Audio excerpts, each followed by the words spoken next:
혜택, 제로, 정보, 제로, 그야말로 취업 준비. 제로인 취준생을 위한 취업 정보쇼 취업을 부탁해. 안녕하세요. 안녕하세요. 네, 오늘도 취업의 문을 향해 힘차게 달려볼까요?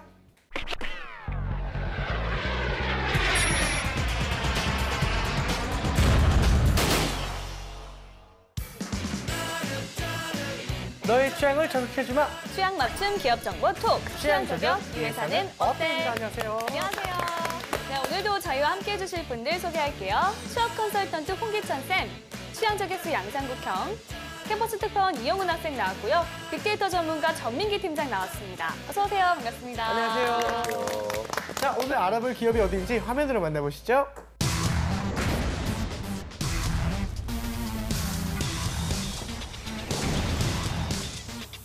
오늘의 기업은 코오롱 그룹입니다. 일본에서 사업을 하던 창업자 이원만 회장이 한국에 나일론을 독점 공급하기 시작하였고 1954년 국내에 귀국해 나일론 사업을 시작한 것이 그룹의 모태가 되었습니다. 아, 유명하죠. 1968년 나일론 제품의 판매와 유통을 전담하는 코오롱 상사를 세웠고요. 코오롱 스포츠 브랜드를 출시해 등산 의류와 등산 용품 등을 선보였습니다. 1988년에는 IT 소재 필름을, 1991년에는 나일론 필름을 국내 최초로 생산하는가 하면 2010년대에는 석유가스 플랜트 수처리 사업 및 연료전지 사업에도 진출하며 사업 영역을 더욱 확장했는데요. 국내 41개사와 해외 법인 21개사 등 총 62개사의 계열 회사를 두고 있습니다. 네, 패션의 명가 코오롱 그룹입니다. 패션으로 시작해서 사업 영역이 굉장히 다양한 그런 그룹인데요. 네. 일단 그룹에 대한 이미지부터 한번 얘기해 보겠습니다. 우리 영훈 학생. 네. 근데 제가 고등학교, 중학교 다닐 때는 네. 노스페이스가 최고였었거든요. 그건 맞아요. 패딩. 근데 요즘은 다양해졌더라고요. 근데 그중에 코오롱이 꽤 높은 위치에 있더라고요. 또 스노우볼이라고. 스노우볼. 네, 최근에 그 강동원 씨가 광고해가지고 예, 유명했던 분. 이게 풍기 현상이 일어날 정도로 그 정도요? 학생들이 되게 좋아한다 하더라고요. 역시 요즘 어쨌든 등산복은 참 좋아요, 우리나라가. 그렇죠? 네. 아이고, 우리 성국 형님도 노스페이스 패딩 많이 입으셨죠? 제가요? 네. 갑자기요? 많이 입으신 거에 대해서. 그때 당시에 이제 좀 유행했던 얘기가 노스페이스 회장이 네. 한국 고등학생들이 다 등산을 좋아하는 줄 알았어요. 맞아요. 진짜로. 우리나라 등산 왜냐면 국가인 줄 고등학생들이 다 노스페이스를 입고 다니니까 그러니까. 한국 학생들은 다 등산을 좋아하는 줄 생각했는데 맞아요. 그게 아니었죠. 네. 그리고 제가 볼 때는 그 창업자 이원만 씨가 되게 겸손한 사람이에요. 제가 이원만. 개콘에서 100원만을 냈었거든요. 네. 그래갖고 이제 좀 잘 됐었는데 2원만이잖아요. 되게 겸손한 사람. 되게 겸손한 사람이에요. 이원만. 100원만 했을 때도 저도 정말 작게 봤는데 근데 2원만 마소비 하셨네요, 마소비. 정말 그렇네. 겸손하지. 잘 될 수밖에 없어요. 이런 근데 실제로 사람이. 또 100원만이라는 분도 계실 수 있잖아요. 알겠습니다. 있을 것 같습니다. 네, 알겠습니다. 자, 그러면 빅데이터 상에는 어떤 키워드들이 나타나고 있나요? 지난 1년 동안 언급량은 한 84,800여 건 정도 언급이 됐고요. 연관어를 보면 코롱 스포츠, 코롱 인더스트리, 그다음에 대통령상, 코롱 하늘채. 근데 이제 제가 이거 빅데이터 분석하면서 느낀 점이 광고라든지 마케팅을 잘하는 회사들은 꼭 그 연관어에 연예인 이름이 같이 뜹니다. 그래서 광고에 이 사람들을 많이 활용했다라는 건데 이거 보면 엑소라든지 송중기, 강동원까지. 그러니까 역대 코롱에 관한 그 모델부터 현재 이제 강동원 씨까지 다 이름이 나올 정도니까 코롱이 어떤 브랜드 이미지를 구축하는데 연예인들을 잘 활용하지 않았나 이렇게 분석이 됩니다. 알겠습니다. 요즘 기업들의 그 윤리 경영이나 뭐 상생 경영 같은 게 굉장히 화두입니다. 네. 코롱 그룹도 주목할 부분이 좀 있을까요? 요즘 이제 뭐 기업만 잘 경영하면 되는 게 아니라 이제 상생 경영이라고 해가지고 우리 기업뿐만 아니라 뭐 다른 업체들이라든지 더 나아가서는 대한민국을 어떻게 하면 더 좋은 나라로 만들 수 있을까 이게 사실 화두가 되고 있거든요.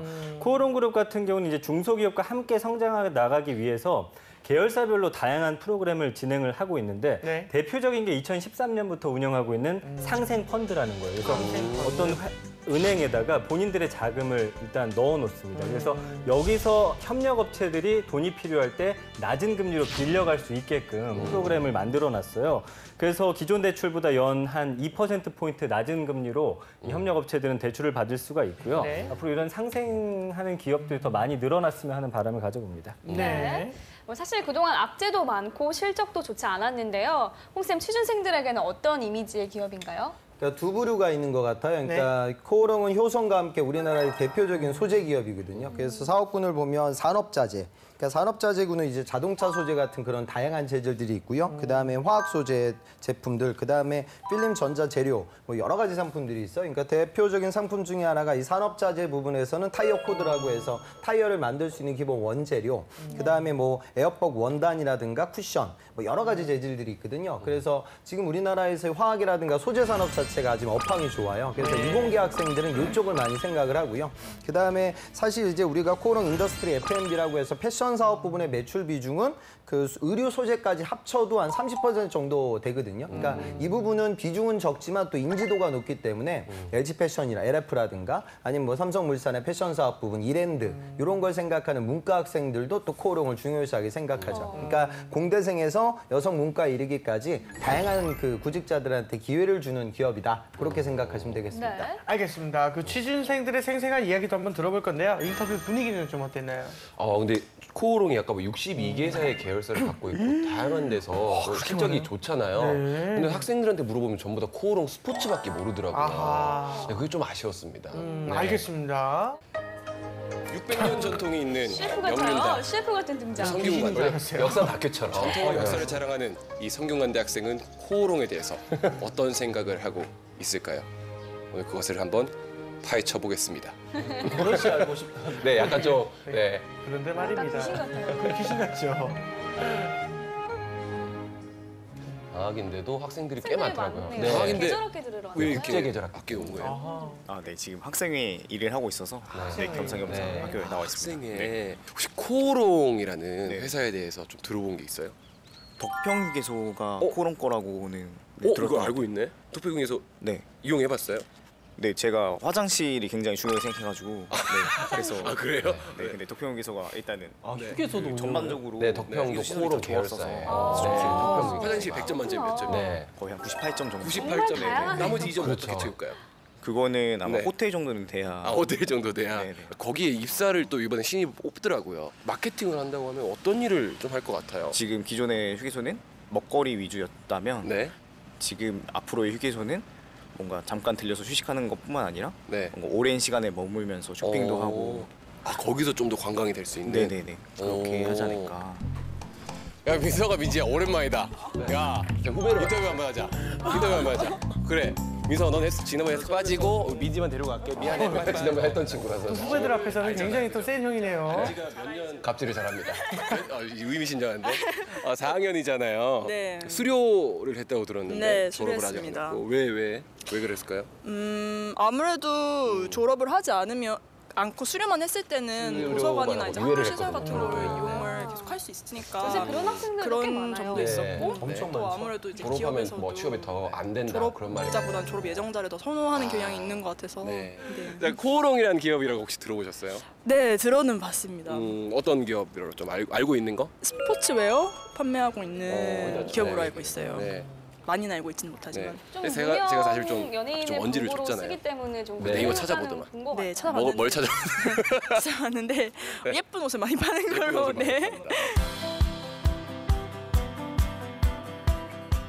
화학 가면 수원에 있는 자과 캠퍼스인데 어쩐 일로? 캠퍼스 학생인데 네. 이번 학기에 여기 계절학기 때문에. 명령 계절학기 캠퍼스에서 때문에. 계절학기를 듣게 돼가지고 어떤 과목이요? 지금 비판적 사고 저기 1학년 과목이거든요.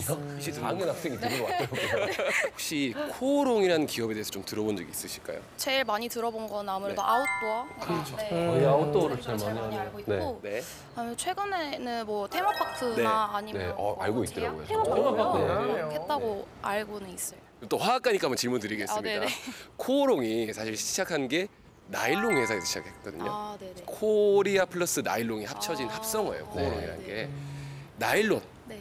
화학으로 봤을 때 어떻습니까? 화학 학생이라서. 어떻게 뭐 화학 네. 기호나 이런 게 있어 나일론? 우리 고등학교 때부터 해서 그 유기 네. 합성을 통해서 나일론 실을 뽑아내는 그런 나일론 한자랑은 상관없는 거죠. 전혀. 네. 아, 그렇군요.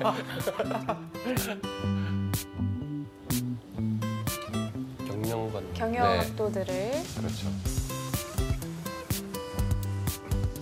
그때 뭔가를 준비를 하고 있더라고요. 즉석에서 제가 혹시 두 분은 그 코오롱이라는 기업에 대해서 들어본 게 있어요? 뭐 생각 뭐 알고 있는 거? 기사에서 봤던? 패딩 아 패딩. 네. 역시 20살 학생이다 보니까 고등학교 졸업한 지 얼마 안 돼서. 그렇죠, 그렇죠. 요즘은 좀 어떤 쪽 많이 입어요? 노페는 요즘 안 입죠? 노팬 많이 노페 많이 갔죠? 저때 많이 노페 갔죠. 입었거든요. 근데 또 코오롱이 여성 그 사원들이 많아가지고 여성 안에서 좀 이렇게 그런 게 있다고 해요. 그 여성들이 많은 조직 어떻게 생각하세요? 아무래도 뭔가 네. 여성을 위한 복지 같은 게 더 잘 되어 있어서 대우가 조금 낫지 네. 않을까라고 생각합니다. 그러면 여기서 즉석에서 떨지 않고 자신감 있게 한번 갑니다. 자신감 있는 게 삼행시 한번 가볼까요? 코오롱이요? 제일 자기 장점이에요. 얼마나 순발력 있고 자신감 있는지 보겠습니다. 생각하시고 코부터 갈게요. 코! 코오롱 오! 오래오래 롱! 롱런 합시다. 이거 즉석을 시켰는데 자신감 있네. 좀 칭찬해주면 안 됩니까? 잘했어요. 시켰는데. 네. 네, 안녕하세요. 저희 한국직업방송에서 나왔는데 혹시 전화번호, 인터뷰 좀 부탁드려도 될까요? 네. 알겠습니다. 저쪽으로 가셔가지고. 네, 감사합니다. 지금 방학이고 오늘 또 폭염주의보가 내렸던데 웬일로 오셨어요? 저 동아리 활동하는 게 있는데 네. 거기서 PPT 시험 보는 거 있어서 준비하러 모였어요. 말이 되게 또박또박 잘하시는데 어떤 동아리세요? 네.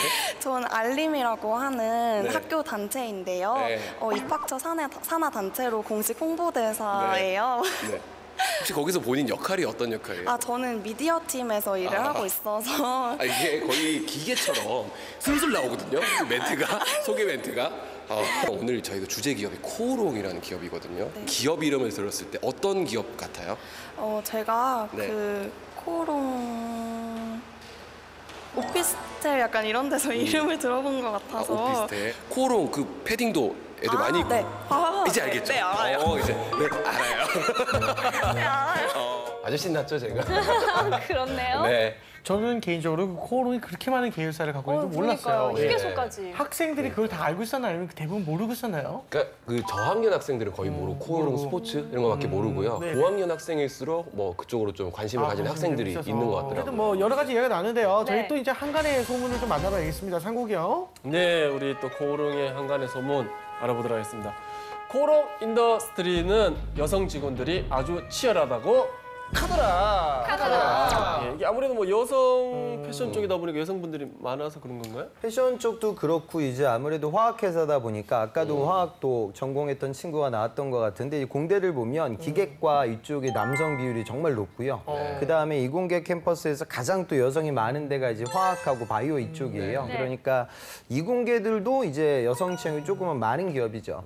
그러다 보니까 이제 여성분들 대상으로 한 복지 문제가 아마 조금 더 시스템이 갖춰져 있기도 하는데 면접 볼 때는 약간 좀 그런 면도 없지 않아 있어요. 그러니까 여성분들이 여성 면접관을 만나게 되면 오히려 더 이제 까탈스럽다고 해야 될까? 좀 꼼꼼하게 보시는 분들이 계시죠. 그러니까 여성이라고 해서 뭐 봐준다, 뭐 그런 것도 말도 안 되는 소리지만 오히려 이제 왜냐하면 여러분들이 여성 선배들은 예전보다 취업이 더 힘들었어요. 여성 취업 자체가 그렇게 제조업에 들어간다는 게 너무나 좀 힘들던 시대인데 그걸 뚫고 들어가서 본인의 입지와 업력을 만들어 놨는데 예를 들어 여성 후배들이 들어와서 그런 부분들에 있어서 전투력이나 결과가 높지 않다 보면 그런 부분들을 조금 더 부정적으로 볼 수도 있거든요. 그러니까 뭐 여성의 적이 여성이 될 때도 있는 것도 사실이기 때문에 마냥 또 좋은 것만은 아니다. 그렇게 느끼셨으면 좋겠습니다. 알겠습니다. 자, 우리 코오롱 계열사가 이렇게 많은데 여기 연봉이 다 다른 건가요? 네, 다 다른데 이제 코오롱 그룹 전체 평균을 한번 내봤고요. 전체 평균. 네, 초봉은 한 3,100만 원, 대리 4,069만 원, 과장 4,470,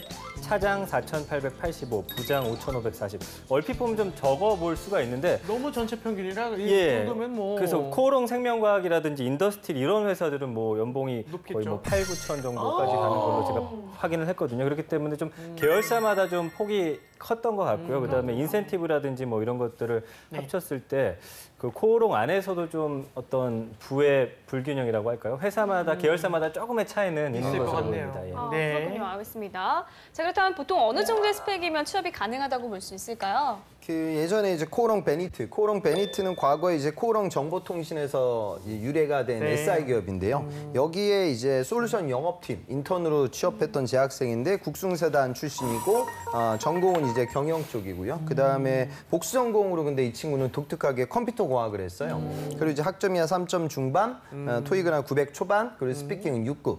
이 친구는 어찌 보면 이런 SI 기업의 기술 영업이 최적화되어 있는 거죠. 그러니까 판매하는 게 단순한 패션 상품이 아니라 시스템을 수주 영업 계약을 따내야 되니까 경영에 대한 그런 관점과 비즈니스 마인드도 갖고 있고 덧대어 코딩이라든가 시스템을 바라볼 수 있는 안목이 합쳐진 거죠. 그 코오롱도 이제 코오롱 플라스틱이라고 해서 엔지니어링 플라스틱을 아주 잘 만들어요. 그러니까 엔지니어링 플라스틱이라는 건 여러분들이 그냥 보는 사출 재질이 아니라 자동차에도 들어갈 수 있는 그런 고강도의 플라스틱 재질이거든요.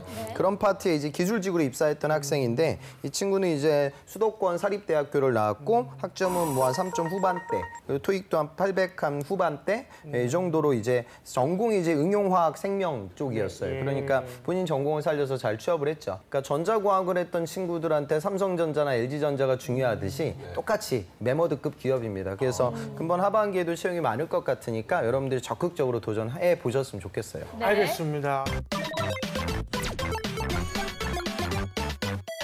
계속해서 핫한 키워드를 통해서 기업을 저격해보는 시간 갖도록 하겠습니다. 상구경. 네, 우리 코오롱의 핫한 키워드 알아보도록 하겠습니다. 네. 꾸기의 해시태그! 자, 첫 번째 해시태그 보도록 하겠습니다. 네. 샵 인보사 샵 투명 폴리이미드 필름입니다. 네. 우리 코오롱 그룹이 미래 성장 동력으로 하이테크, 고부가 가치 서비스업으로 넓혀가고 있습니다. 네. 최근에 주목할 만한 성과로는 우리 바이오 신약 인보사와 투명 폴리이미드 필름 개발이 있다고 합니다. 어떤 건지 한번 자세히 알아볼까요? 네. 그러니까 아까 코오롱이 여러 가지 일을 하고 있다라고 했는데 네. 사실 망하는 그런 음식점 가면 여러 가지 메뉴 하잖아요. 그렇죠. 근데 코오롱은 사실 여러 가지를 하면서도 또 다 잘하고 있습니다. 그래서 이걸 봤더니 아까 그 코오롱 생명과학 같은 경우는 19년 동안 노력을 한 끝에 세계 최초입니다. 퇴행성 관절염 세포 유전자 치료제 인보사를 개발을 했는데 이게 뭐냐면 관절염 환자가 이 치료 주사를 한 번 맞으면 1년에서 최대 2년까지 통증이 줄어든 상태가 지속되고 대단하다. 또 증상이 악화되지 않는다고 합니다. 제약도 하는 거예요? 그렇죠. 그래서 통풍은 관절염 어떻게 안 돼요? 네? 통풍은? 통풍. 통약 좀 있을까요, 진짜? 아, 통풍은 네. 저건 고기랑 술을 줄이셔야 될 텐데. 아, 그렇군요. 그거는 좀 알아보겠습니다. 관절염 환자도 운동 많이 하면 되잖아요. 아니, 네. 양상국 씨가 자꾸 숙제를 내셔가지고. 예, 아, 그렇죠. 할 게 너무 많아요. 이거 출연료도 비싸지도 않은데. 그리고 이제 코오롱 인더스트리대 같은 경우가 투명 폴리이미드라고 하는 네. 그 필름을 세계 최초로 개발했는데 이건 뭐냐면은 유리처럼 투명한데 또 강도가 세면서도 수십만 번을 접었다 펴도 흠집이 나지 않는 어마어마한 소재죠. 그래서 차세대 스마트폰 폴더폰 그러니까 지금 이제 각 회사들이 개발하고 있는데 접혀지는 네. 폰이 이제 접히는 폴더블 스마트폰이 나오게 되면 UX, UI 개념이 아주 다이나믹해지기 때문에 또 스마트폰이 또 한 단계 점프업하게 되겠죠. 그러면 그 글라스 재질 우리가 접을 수가 없으니까 그 유리를 대체하는 재질로 이 폴리머 재질이 활용되고 있는 거예요. 그러니까 폴리머 재질이 자동차라든가 스마트폰이라든가 이렇게 다양한 필드에 많이 응용이 되죠. 그러니까 이 시장을 선점하기 위해서 노력을 하고 있고 현재 이 폴리이미드 같은 경우에는 양산이 시작이 되면 2018년부터 2020년까지 3년 동안 평균 매출이 연 한 2천억 정도는 달성할 수 있을 거다 이렇게 예상을 하고 있거든요. 그러니까 과거에 어떤 패션 물론 이제 패션 사업은 나름의 성장을 하고 이런 소재 산업에 굉장히 많이 투자를 하고 있고 적용될 수 있는 분야가 앞으로도 굉장히 많아요. 그러니까 자동차도 경량화 이슈가 중요하고 그럼 아까 제가 저 플라스틱 재질을 얘기했는데 또 이제 기능성 엔지니어링 플라스틱 재질이 활용이 더 많아질 거예요. 그래서 저는 앞으로 전체적으로 좀 물론 이제 원재료 수급이라든가 이런 부분에 있어서 그때그때 시기에 맞춘 어떤 부침은 있지만 전체적으로는 성장 가능성이 좀 좋을 것 같다 이렇게 판단이 됩니다. 네. 알겠습니다. 다음 해시태그도 보겠습니다. 네, 다음 해시태그 보도록 하겠습니다. 짜잔! 샵 테마파크 샵 네이처 브릿지입니다. 우리 경기도가 여주시에 조성하는 반려동물 테마파크가 우리 민간기업 사업자로 코오롱 자회사인 우리 네이처 브릿지가 최종 선정됐다고 합니다. 예. 네, 코오롱이 테마파크 사업에도 진출을 했습니다. 네이처 브릿지는 좀 낯선데요. 자세히 알아볼게요. 네, 아까 양상국 씨가 말씀해 주신 대로 반려동물 테마파크라고 보시면 되고요. 네. 그러니까 공공구역과 민간구역으로 나누는데 공공구역은 경기도에서 이제 돈을 투자해서 만들게 될 거고요. 민간구역은 이제 코오롱 자회사가 맡아서 하게 됐는데 일단 보면 이런 것들입니다. 도그런이라고 해서 반려동물을 위한 공원이 또 생길 거고요. 네. 힐링 가든 펫 스튜디오, 그래서 동물들 사진 찍는 곳, 그다음에 반려동물 쇼핑몰, 그다음에 애견 호텔, 이런 지원 시설과 야외 공연장, 다양한 문화 시설이 함께하는 복합 문화 공간으로 만들 예정인데 제가 예전 시간에도 한번 말씀드렸지만 지금 반려동물 인구가 5가구 중에 1가구는 반려동물 키우고 있고 그다음에 내가 이제는 가족으로 생각하는 그 애견이라든지 고양이들 데리고 가서 함께 즐길 수 있는 문화 공간이 아직은 없거든요. 그런 면에서는 아마 이 반려동물 테마파크가 큰 이슈가 되지 않을까 그렇게 전망을 해봅니다. 알겠습니다. 예전에 그 명성을 좀 찾을 수 있을까 기대되는데요. 이 코오롱 그룹의 전망 좀 어떻게 보십니까, 선생님? 아까 제가 코오롱 플라스틱 얘기를 했는데 이쪽에서 이제 엔지니어링 플라스틱으로 많이 판매가 되고 있고 생산하고 있는 게 폴리옥시 메틸렌이라는 이 제품인데 이게 이제 내 마모성이라든가 내 마찰성이 굉장히 뛰어나서 자동차 기어라든가 그다음에 연료 보관, 용기, 그다음에 핸들 등 다양한 차량의 이게 소재로 사용되고 있어요.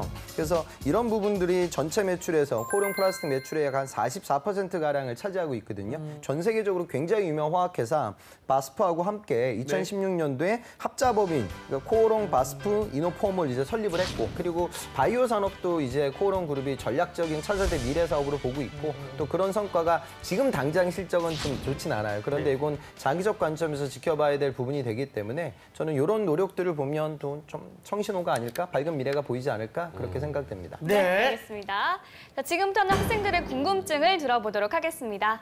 화학과의 경우에는 여자인 친구들의 비율이 많은데 아무래도 그러다 보니까 좀 여성 복지가 좋은 기업 쪽에 취직하려고 하는 친구들이 되게 많아요. 근데 그런 이제 여자들이 많이 취직하는 그런 회사에도 그 여성에 대한 그런 유리천정 같은 게 있는지 그게 좀 궁금해요. 요즘 보면 여자들이 되게 잘 나가는 경우가 많잖아요. 지금 우리나라 제1당 대표도 여성분이시고 또 바른정당 대표도 이제 여성분이 되시고 여성들이 잘 나가는데 아직도 기업 임원 같은 경우는 여성 비율이 많이 낮은 것 같더라고요. 그래서 이 학생도 뭐 그런 여성 복지가 좋은데 가고 싶은데 아직도 그런 유리천장이 존재하는 것 같다 이렇게 묻더라고요. 되게 억울할 거예요, 여성분들이, 여성 구직자들이. 아니, 지금 시대가 어느 시대인데 무슨 뭐 면접장 가가지고 여성인데 할 수 있겠니? 여성인데 할 수 있겠습니까? 이런 말도 안 되는 질문들을 왜 할까? 그런데 문제는 그 능력이 좋았던 친구들이 한 5년 차? 그래서 육아복지 문제에 봉착하게 되면 우리나라는 육아복지가 정말로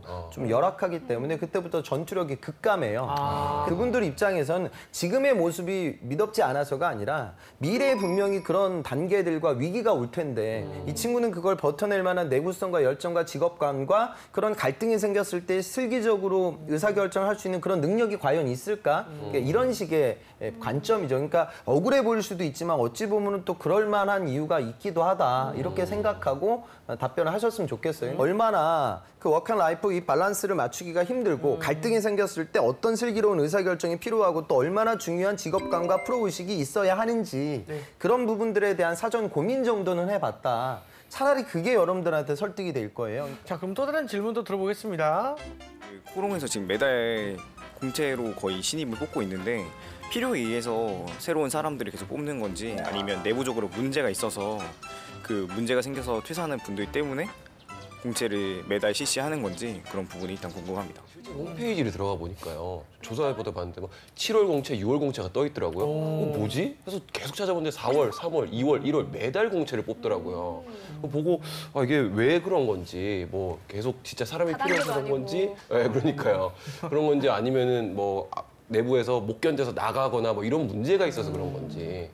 그 뭐 여러 가지 이유가 있을 수 있겠죠. 그러니까 가끔 가다가 그럴 때도 있어. A 회사하고 B 회사가 경쟁사예요. 그런데 A 회사가 1등이고 B 회사가 2등이에요. 그럼 공채를 비슷하게 하면 비슷한 전공 학생들이 여길 써요. 그리고 B 회사가 2등 기업이라고 하면 2등 기업에 취업하는 친구들이 1등 기업도 많이 붙거든요. 실제로 빠져나가는 친구들이 되게 많죠. 그러니까 그런 문제 때문에 추가 공채를 할 때도 있고요. 안 그러면 지금 정말 좀 사업 투자가 활성화되고 있어서 인력을 많이 필요로 하기 때문에 그런 채용이 있을 수도 있고 뭐 여러 가지 변수들이 있어요. 근데 여러분들은 이제 이런 게 좀 불필요한 고민이죠. 그러니까 뭐 뜬다고 해서 여러분들 안 쓸 건 아니거든요. 뭐 그렇다고 해서 뭐 저기가 힘들어가지고 나오는 사람들이 많다 이렇게 속단하게 해도 그 조직이라는 게 너무나 커요. 그래서 그런 쓸데없는 생각을 하지 마시고 공채가 나오면 어떻게든 써야 된다. 얼마나 고마운 일이에요. 공짜가 다시 떴는데 긍정적으로 생각하셨으면 좋겠습니다. 알겠습니다. 자, 그렇다면 실제 면접에 어떻게 임하면 좋을지 알아보겠습니다. 상국이 형. 네, 우리 또 실제 면접 시간이 왔습니다. 네. 이영훈 씨, 네. 장난치지 마시고 네. 우리 정말 진지하게 네. 예, 우리 면접에 임해줬으면 좋겠습니다. 알겠습니다. 자, 우리 이영훈 씨 네. 입사 후에 네. 우리 경쟁사로부터 스카우트 제안을 받으면 네. 혹시 연봉을 2배 준다고 하는데 어떻게 하겠습니까? 연봉이 2배예요. 연봉이 2배, 1.5배 아니고 2배입니까? 네. 솔직하게 얘기해야 되는 겁니까? 솔직하게 얘기하세요. 저는 코오롱의 뼈를 묻겠습니다. 돈보다 더 중요한 가치, 신뢰와 신이라고 생각합니다. 왜 남습니까? 네? 돈이 2배인데. 그러니까 저를 처음으로 성장시켜준 회사, 제가 거기 스카웃된 이유도 뭐겠습니까? 이 코오롱을 통해서 제가 성장을 했기 때문에 그 가능성을 보고 그렇게 스카웃한다고 생각합니다. 그만큼 저를 성장시켜주고 제가 꿈을 펼칠 수 있는 회사, 코오롱이라고 생각합니다. 영훈 학생. 네. 솔직해집시다. 네. 영훈 학생 경쟁사가 들었어요. 예를 들어 삼성물산 패션 사업이에요. 그럼 입사하면 삼성맨이 될 수 있고 연봉도 지금보다 2배나 줘요. 예. 그런데도 진짜로 그 회사에 안 갈 거예요? 저 같으면 바로 갈 것 같은데요? 가도 돼요? 내보내겠습니다. 잘하세요. 네. 자, 우리 홍기찬 씨는 만약에 우리 스카우트 제안 연봉 2배 어떻게 하시겠습니까? 솔직하게. 아마도 그런 뭐 이름 있는 회사에서 연봉을 2배나 준다고 하면 굉장히 저도 흔들릴 것 같습니다. 그런데 그 제안 의도를 한번 곱씹어 봐야 할 것 같습니다. 그런 제안이 온다 하면 저의 능력이라기보다 제가 코오롱에서 배웠던 기술과 노하우 때문에 그런 제안이 올 것 같습니다. 물론 제가 그 회사에서 단기간 동안 받게 된 연봉도 클 수 있겠지만 또 장기적인 비전을 봤을 때 앞으로 우리 코오롱이 진행하고 있는 미래 사업의 투자를 저는 믿고 있기 때문에 저는 장기적 관점에서 우리 코오롱을 선택하도록 하겠습니다. 제가 지금 말씀드렸던 부분도 사실 정답은 아닌데요. 그러니까 많이들 해요. 특히나 이제 우리나라 특히 이제 첨단 소재 기업들은 중국에서 인력을 정말로 많이 좀 빼앗아 가요.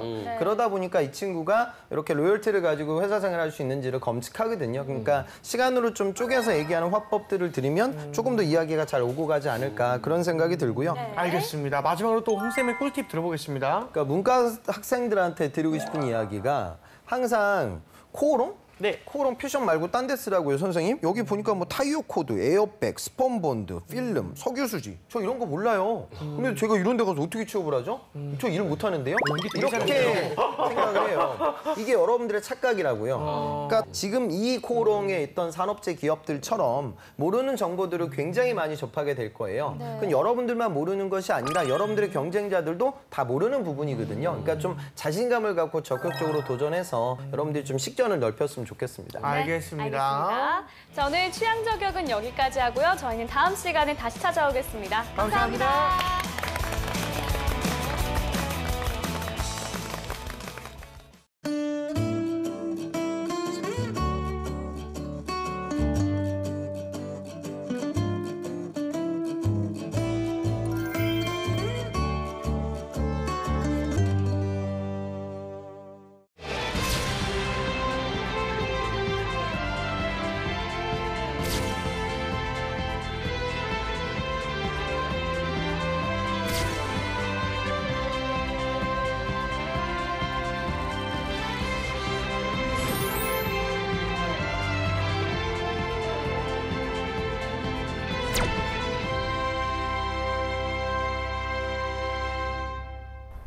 안녕하세요. 안녕하세요. 안녕하세요. 안녕하세요.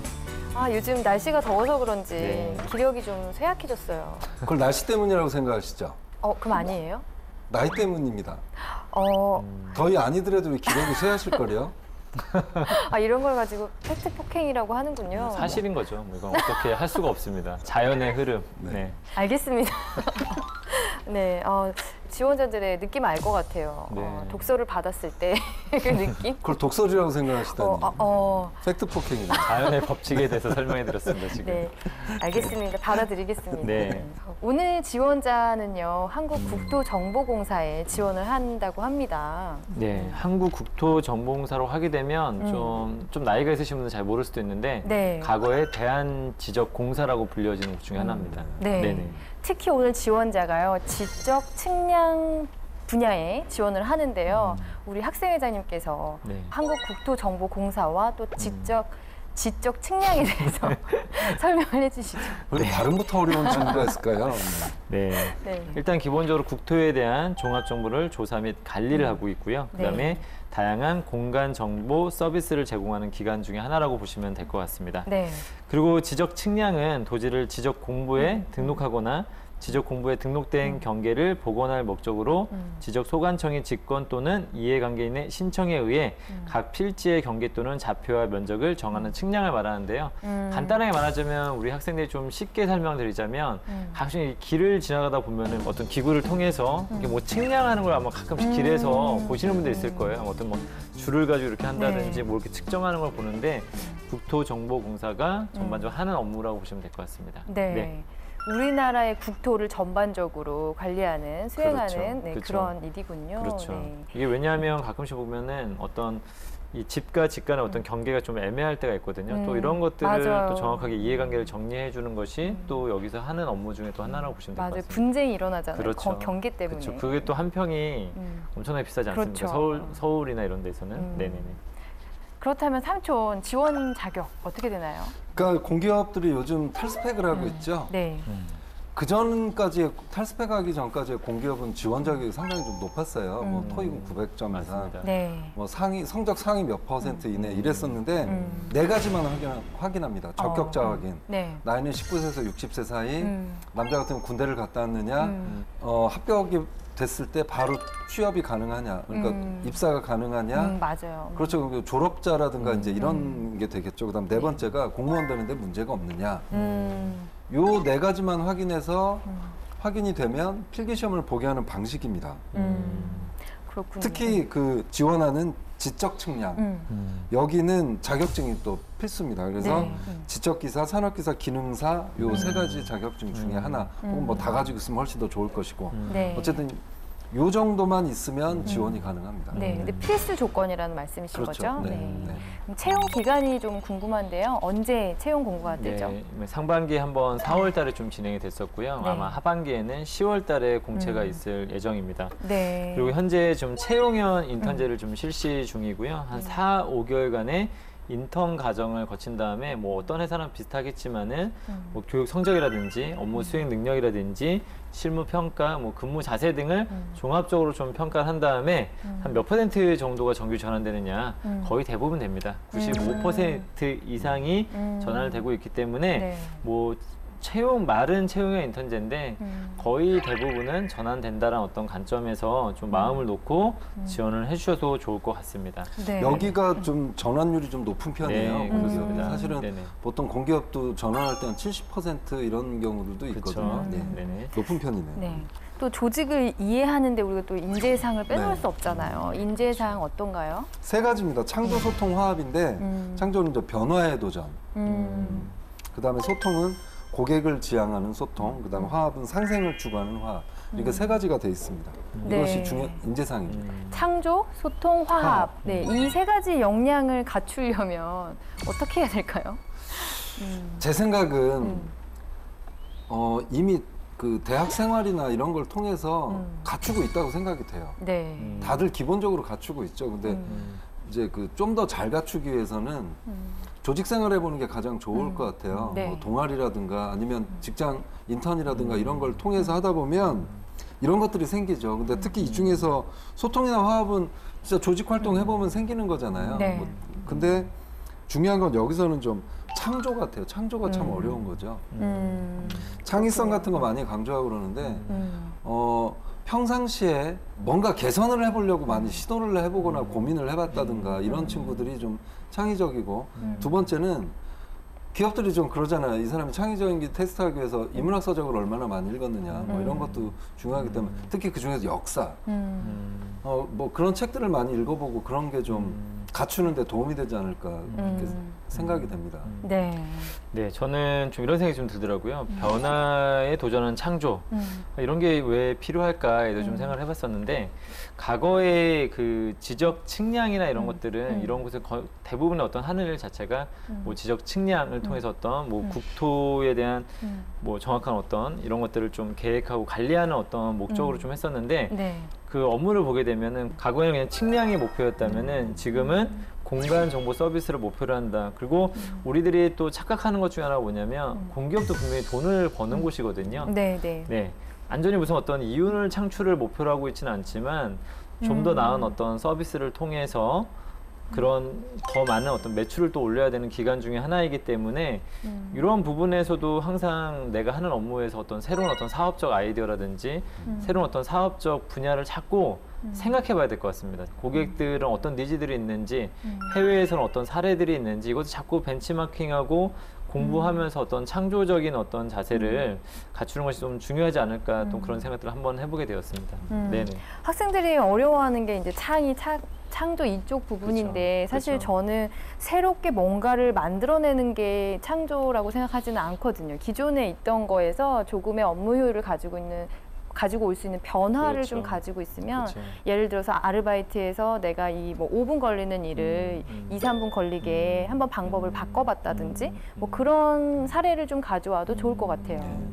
네, 그래서 그 질문 중에 그러한 질문들이 분명히 또 있습니다. 지금 얘기를 잘 해주셨는데 뭐 시간이라든지 비용이라든지 인력, 보통 우리가 항상 어떤 일을 할 때 막히는 부분들이 있고 가제를 하다가도 시간이 부족하고 그다음에 또 비용이 부족하고 또 사람이 부족했을 때 이때 뭔가 새로운 어떤 개선점, 아이디어를 내가지고 뭔가 변화를 줄 수 있다면 그게 좀 창의적인 부분이기 때문에 또 학생들이 창의적인 거를 뭘 해야 될지 모르겠다 할 때는 요 세 가지 어떤 부족한 자원들을 어떻게 내가 좀 개선하였는지를 보여주는 것도 괜찮지 않을까라는 생각을 좀 해보게 되었습니다. 네. 네네. 2017년부터는 모든 공공기관이 채용이 NCS 기반 채용이잖아요. 네. 그래서 NCS를 활용해서 채용을 하고 있는데 설명 좀 해주세요. 그러니까 NCS는 하나의 방식입니다. 항상 학생들이 좀 부담스러워하기도 하고 좀 그러는데 네. 방식이라고 생각을 해주세요. 예전에는 스펙 가지고 서류 전형을 하고 뭐 이런 방식이 있었던 반면에 NCS는 서류 전형을 없애는 거죠, 그죠? 아주 기본적인 부분만 하고. 네. 그래서 아까 말씀드렸듯이 적격자 확인만을 통해서 이제 지원서를 접수하고 다 필기를 보게 하는 거죠. 네. 적격자들은 이 경우에는 이제 지원서하고 자소서 같은 경우는 이건 점수화되지는 않습니다. 근데 그 면접에서 중요한 참고 자료가 되죠. 그렇죠. 네, 그렇습니다. 네.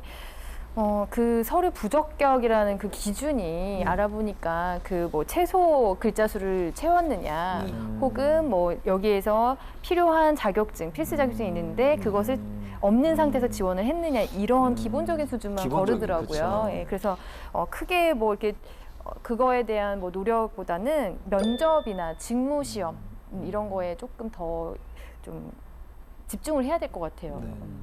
그러면 우리 선생님들 한국국토정보공사에 지원한 학생이나 아니면 뭐 다른 공공기관에 입사를 준비하는 우리 학생들 컨설팅 경험이 있으세요?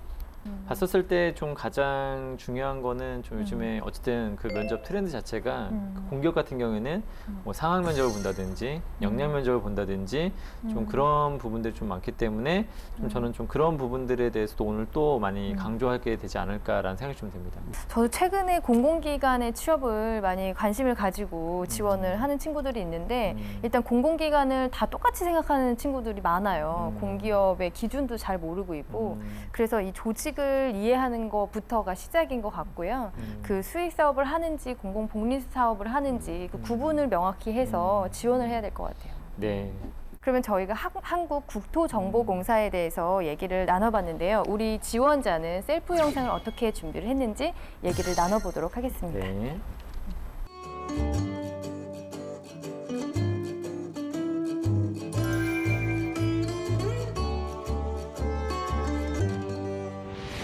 안녕하십니까. 한국국토정보공사 지적측량 분야를 지원한 김서연입니다. 저는 한국국토정보공사 인턴 시절 창의적이고 꼼꼼한 성격과 재능을 발휘하여 직원들에게 도라에몽이라는 별명을 붙여주시며 좋아해 주셨습니다. 대표적인 예시로는 한국철도시설공단의 평창올림픽 철도 건설에 대한 지적 측량 가격과 지적도와 토지 매입 가격 등을 조사하는 업무를 하였을 때 다른 사람들이 생각지도 못한 자바 언어 기반의 프로그램을 활용하여 업무의 자동화로 목표 시간보다 2달 빠르게 업무를 끝마치며 좋은 평점을 받았습니다. 수동의 작업 환경에서 비주얼 베이직 언어 기반의 프로그램을 활용하였습니다. 한국철도시설공단이 의뢰한 강원도 지역 철도 건설 사업에서 다른 본부는 5명이서 하는 업무를 멘토와 함께 2명이서 일하는 악조건 속에 이것을 극복하기 위하여 업무의 자동화를 이루며 공기의 2달을 단축하였습니다. 위에서 절약한 2달의 기간 동안 다른 곳으로 자원하여 파견을 가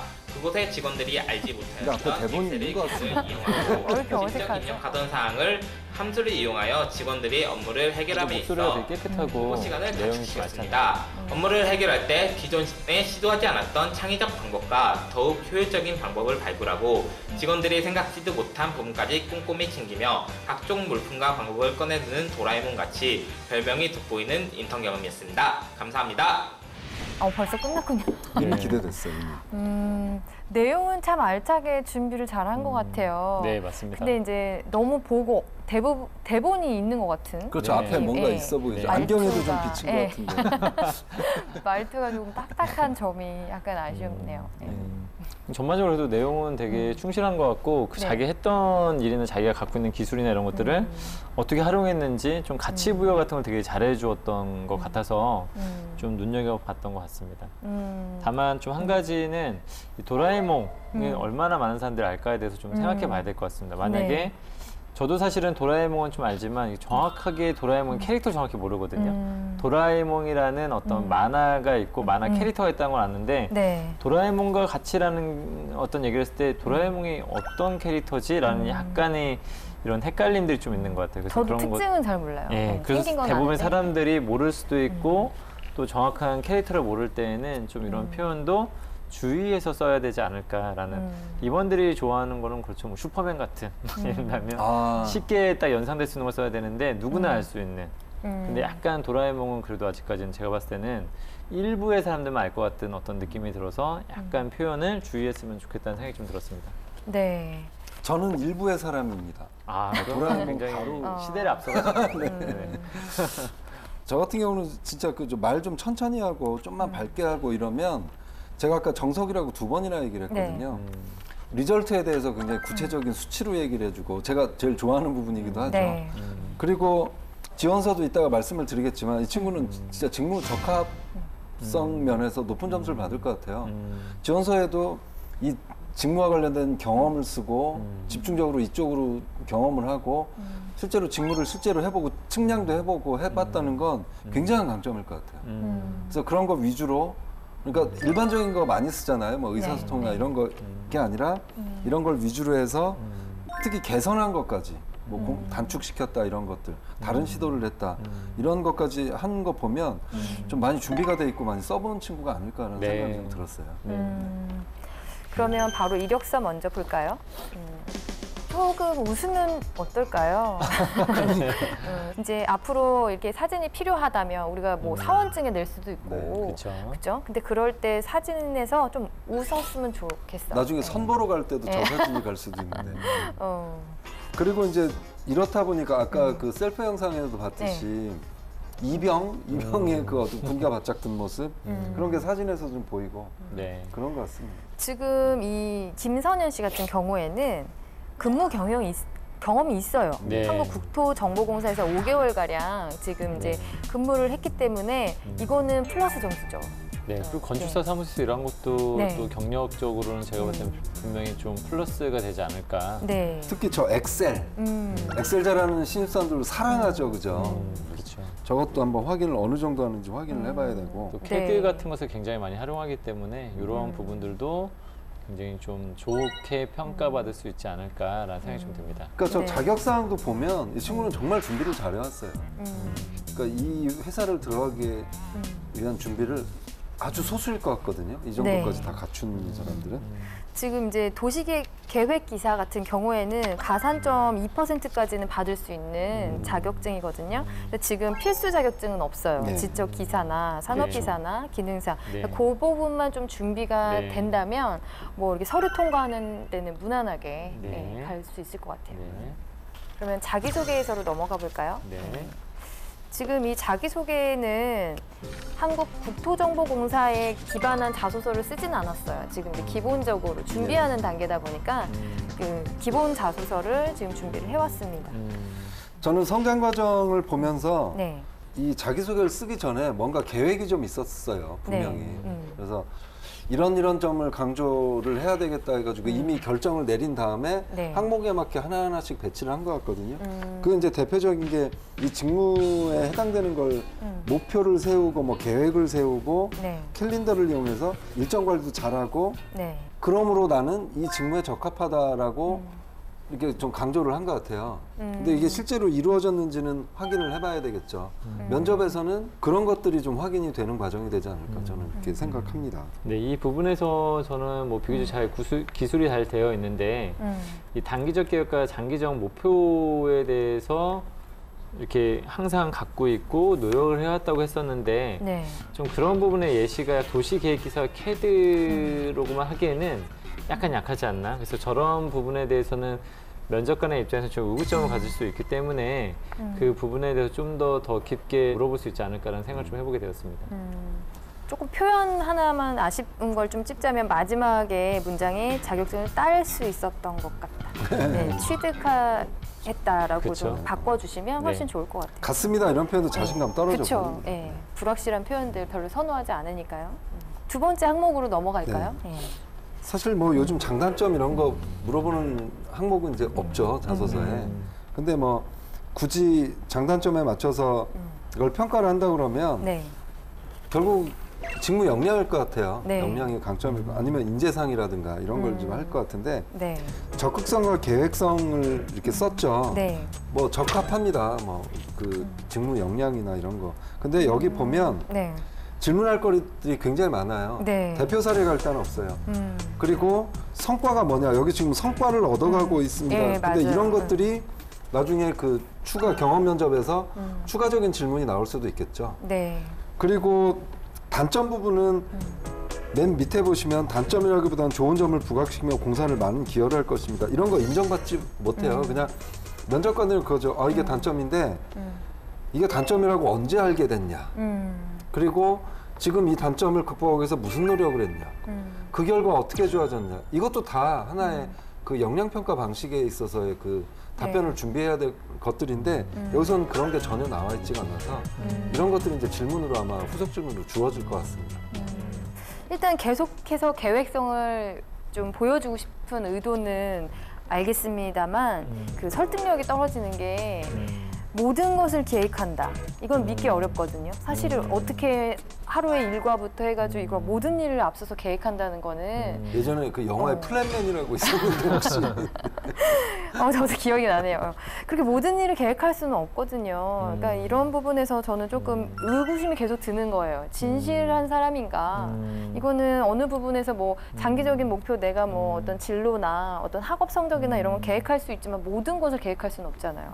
이런 표현들에서 조금 네 그리고 제가 지금 그 말씀에서 한 말씀만 더 드리면 네. 면접관 이런 의구심 가졌게 한다는 건 굉장한 실수거든요.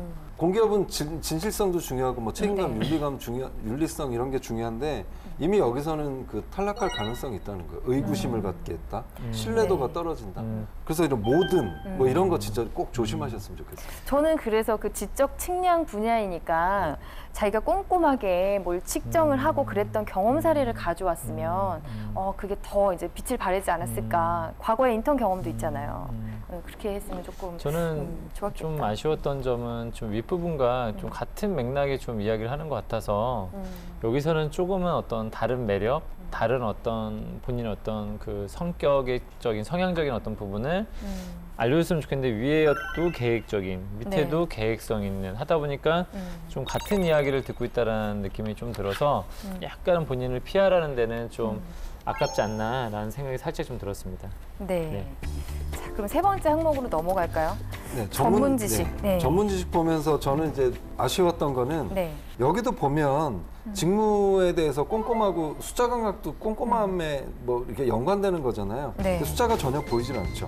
뭐 침체기로 가격이 낮았던 세종시의 주택 가격 예상하여 여기 압박 질문 들어갈 수 있죠. 그때 얼마였냐, 뭐 구체적으로 얼마였냐. 밑에 보면 4년이 지난 2017년 예상치와 비슷한 시세예요. 숫자에 대해서 굉장히 좀 추가 질문이 많이 들어갈 수 있습니다. 그러니까 네. 그런 거에 대해서 좀 대비가 있어야 될 것 같아요.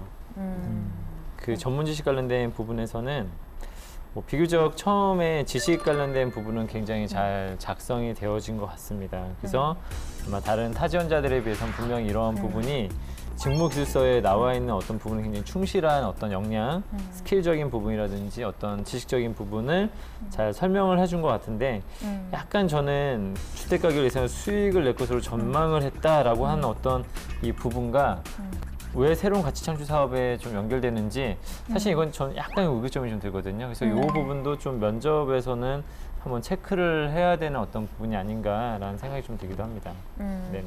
일단 이 글만 보면은 이 선현 씨가 공부를 잘했을 것 같아요. 일단 네. 학점 정보가 없어서 추측밖에 네. 못하는데 네. 일단 뭐 이런 도시계, 지적 이런 전공 지식에 대해서 계속 이제 얘기를 해줬고 열심히 또 다른 분야를 공부하고 있잖아요. 그래서 아, 공부를 잘했을 것 같다라는 좀 약간 추측이 되고 그다음에 실제로 사용했던 어떤 툴을 계속 언급하면서 이렇게 실무를 익혔다라는 걸 보니까 아, 실무 경험이 있구나.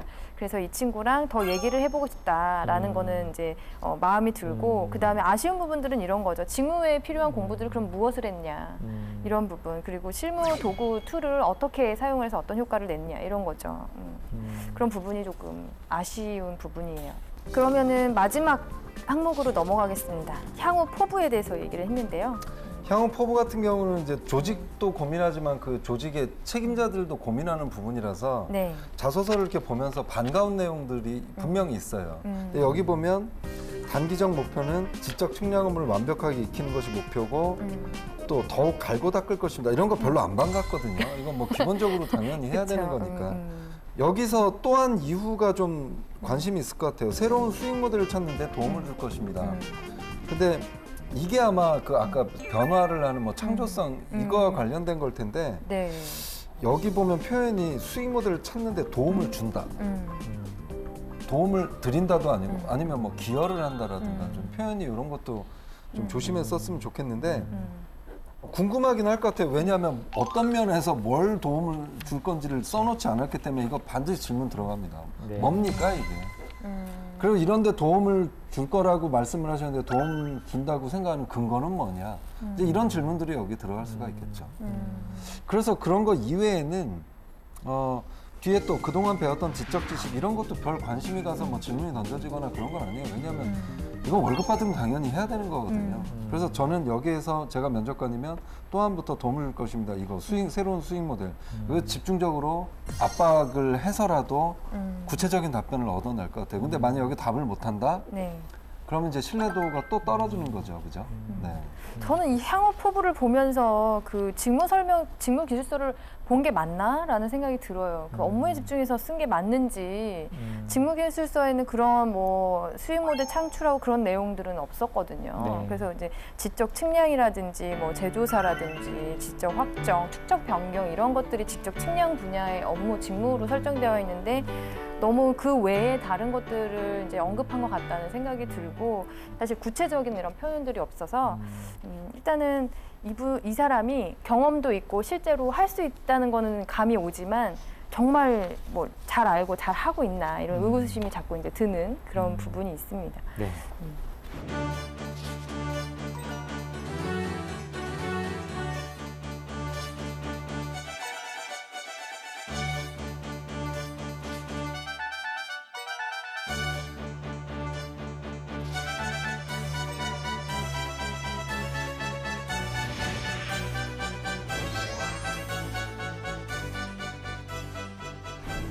그러면 이제 우리 서류 보면서 어떻게 컨설팅을 할지 한번 얘기를 해볼까요? 어떤 질문들을 좀 주로 하실 예정이세요? 일단 뭐 학생회장님 먼저 네. 말씀해 주세요. 네. 일단 우리가 저기 지금 굉장히 많이 나온 것들 중에 하나 뭐냐면 비교 잘 썼는데 네. 좀 의구심이 드는 어떤 부분들 네. 좀 그런 부분들을 좀 체크를 해야 되지 않을까. 특히 저 같은 경우는 새로운 가치 창출 사업이란 어떤 부분에서 굉장히 좀 언급이 두 번 되어 있어요. 그러니까 네. 전문 지식 파트에서 향후 포부 파트에서 이런 부분들이 좀 나와 있는데 그 실체가 정확히 뭔지 모르기 때문에 좀 의구심이 드는 부분에 대한 어떤 질문을 좀 하게 되지 않을까라는 생각이 좀 듭니다. 저 같은 경우는 이번에 좀 인성적인 측면에 한번 초점을 맞추고 질문을 하고 싶어요. 그 공기업은 아까도 말씀드렸듯이 도덕성, 윤리성 이런 게 중요하기 때문에 네. 이런 걸 갖추고 있는지 한번 좀 질문을 한번 그런 쪽으로 던져보겠습니다. 네. 그럼 저는 경험 면접을 주로 해보고 싶은데요. 지금 이 친구가 실무 경험이 있고 또 했던 방법들이 있는데 이거 자소서를 봤을 때는 굉장히 좋은 성과를 낸 사람이거든요. 실제로 그랬는지 한번 그런 집중해서 경험 면접을 해보도록 하겠습니다. 네. 자, 그러면 우리 김선현 씨와 모의 면접을 진행해 보도록 하겠습니다. 네. 자기소개해 주세요. 안녕하십니까. 한국국토정보공사 지적측량 분야를 지원한 김서연입니다. 본인이 말하고 있는 이 수익 창출이 정확히 뭔지. 지금 무인 자동차가 많이 이슈가 되고 있는데 본인이 좋아하는 간식을 이렇게 갖다 놓거든요. 예. 잠깐 어디 갔다 오면 이게 자꾸 없어지는 거예요. 이럴 때 어떻게 하실 거예요? 제가 좋아하는 간식을 오히려 더 많이 사다 놔서 그것에 대해 네, 김선현 씨와 모의 면접을 진행해 봤는데요. 어떻게 보셨어요?